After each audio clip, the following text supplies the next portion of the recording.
integral definida. Depois que comentamos o problema da área, o problema da distância, concluímos que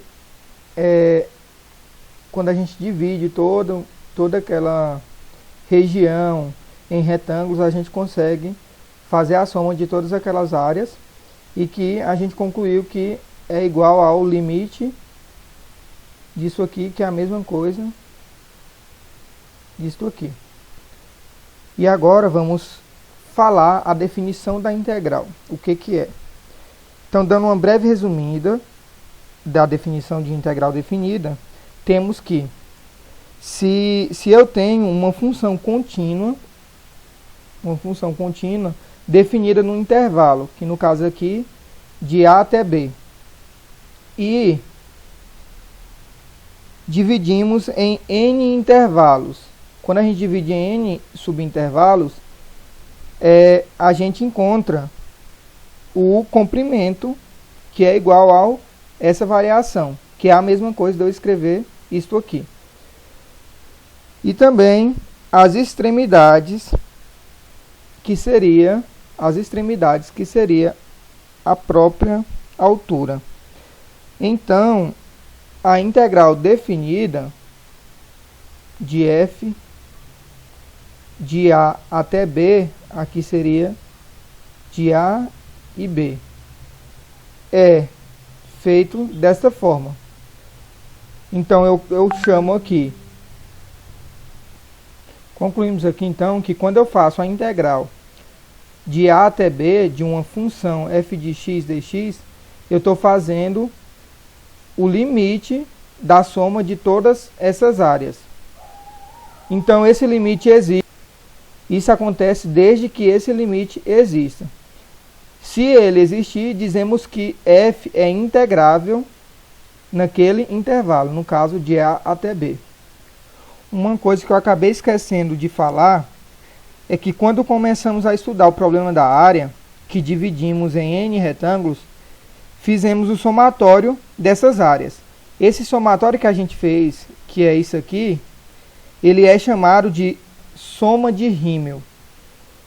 E o limite desse somatório, quando a gente faz o limite desse somatório, ele é igual a essa integral aqui. Por isso fazemos a relação da área com a integral, que a integral é a soma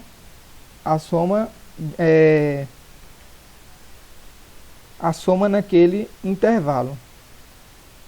Vamos fazer aqui algumas observações. Observação 1. Esse símbolo aqui, ele foi introduzido por Leibniz, que esse símbolo é denominado como integral, que é o mesmo símbolo que a gente viu em integral indefinida.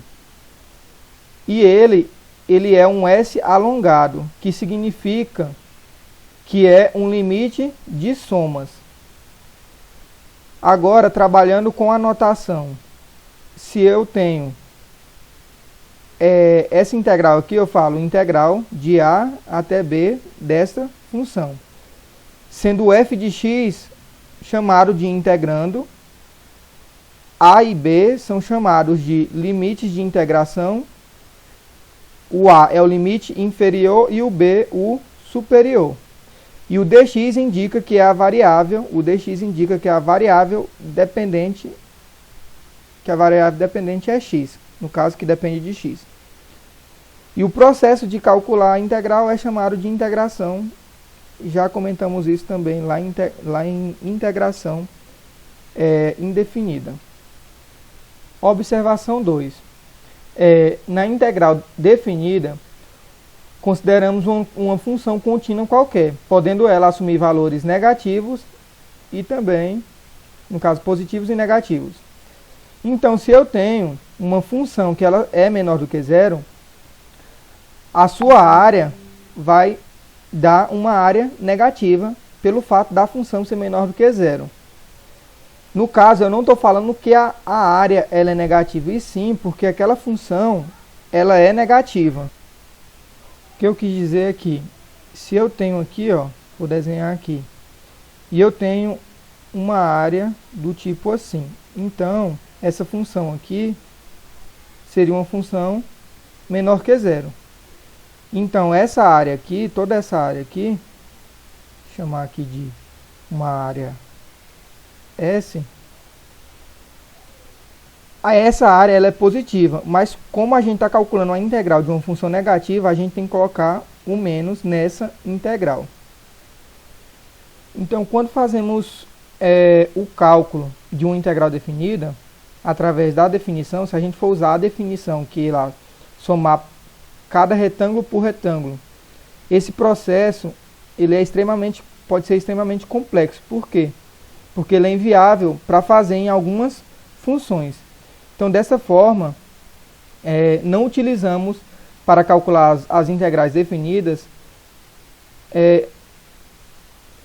não utilizamos essa definição para calcular as integrais definidas, e sim usamos um teorema que é considerado um dos mais importantes do cálculo. Esse teorema é chamado de teorema fundamental do cálculo. Esse teorema diz: se eu tenho y igual a f de x, ela é uma função contínua no intervalo de a até b, e a sua derivada é igual a f de x, isto é, f é primitiva ou antiderivada, que foi o que a gente viu lá em definição do que era uma primitiva, o que era uma antiderivada. Então, dizemos que a integral de a até b de f de x dx é igual a essa primitiva nesse intervalo de a até b. Então, aqui a gente aplica os limites de integração, e quando a gente aplica os limites de integração, a gente faz isso aqui, ó. Eu faço a primitiva substituindo por b e subtraindo por a primitiva com o a. Falando assim, talvez pode ser meio complicado, né? Quando eu falei aqui que eu vou aplicar os limites de integração, que faz f de b menos f de a. O cálculo da integral definida, indefinida, quando a gente viu, a gente usa o mesmo cálculo. Primeiro a gente integra, que nem a gente fazia com a integração indefinida, e depois a gente aplica esses limites de integração. Lembrando que na integral indefinida a gente achava uma família de funções, que seria a primitiva mais a constante. Aqui não, como a gente está trabalhando com os limites de integração, a gente vai achar um valor, que esse valor representa uma área ou um fenômeno físico quando estiver trabalhando com fenômenos físicos. Mais para frente vamos ver exemplos para clarear melhor essa questão para aplicar os limites de integração. Temos aqui propriedades importantes da integração definida. Se f e g são funções contínuas no intervalo a até b, temos que a primeira propriedade diz: se eu tenho uma integral de a até b de uma constante multiplicada por uma função, eu posso levar essa constante para fora e fazer a integral com esse limite de integração, onde c é uma constante, né? Segunda propriedade: se eu tenho a integral de a até b com a soma ou subtração de duas funções, eu posso separar elas em duas integrais. Por quê? Aqui eu fiz uma interpretação geométrica para vocês visualizar isso. Por exemplo, a área G, a área da função f é toda essa área aqui, ó. De A até, não está bem desenhada, mas ela é representada aí. E a área da função g, a função g passa aqui em cima, e o limite é de A até B também. Então, eu tenho toda essa área aqui, ó. Então, quando eu faço a soma, eu pego toda a área de G, que seria tudo isso, e somo com toda a área de F. Então, aqui, ó, eu posso representar essa área de F aqui em cima.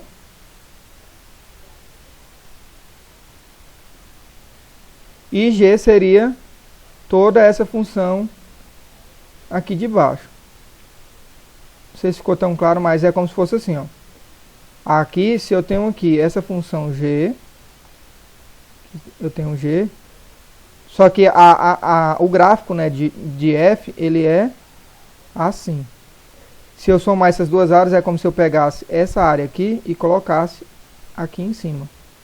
E aí a soma das duas ficaria tudo isso. Por isso que eu posso separar em duas integrais, aplicando os mesmos limites de integração nas duas aqui, para a função f e g. Terceira propriedade, se eu tenho a integral de a até b dessa função aqui, e nesse limite de integração tiver uma constante no meio, uma constante não, um outro limite, então eu faço do limite a até esse limite que está no meio entre a e b, e faço deste limite até o b. Então esse c ele é maior do que a e menor do que b, como representado aqui neste gráfico. Aqui eu tenho o a, tenho o b e tenho o c. E na propriedade diz que eu posso fazer a integral, que é achando toda essa área, ou eu posso separar nesse limite de integração do meio. Ou seja, eu somaria essa área de A até C e depois somaria com essa área que é de C até B. Se propriedade 4, no caso AD, se eu tenho uma função maior do que zero para um determinado intervalo, que x pertence a esse intervalo, então eu digo que a integral ela é maior do que zero, ou seja, o valor dessa integral ela vai ser positiva, porque ela é maior ou igual a zero. Quinta propriedade, que é a E. Se eu tenho uma função que ela é maior do que uma outra função, no caso a função f de x é maior do que g de x, maior ou igual, num determinado intervalo que x pertence, eu posso falar então que a integral de f de x ela é maior ou igual à integral de g de x. E a sexta, que seria a f, existe, se eu tiver uma integral com os mesmos limites de integração em uma determinada função, para uma determinada função, ele está dizendo que o valor dessa integral é zero. E por fim concluímos todas essas propriedades e concluímos a definição de integral definida. Agora, mais adiante, vamos ver alguns exemplos de como calcular as integrais definidas. Lembrando que as regras de integração que a gente aprendeu em integral indefinida, elas são válidas para a integral definida, né? A única diferença é que aqui a gente vai achar um valor real, não uma família de funções, e que a gente vai aplicar um limite de integração.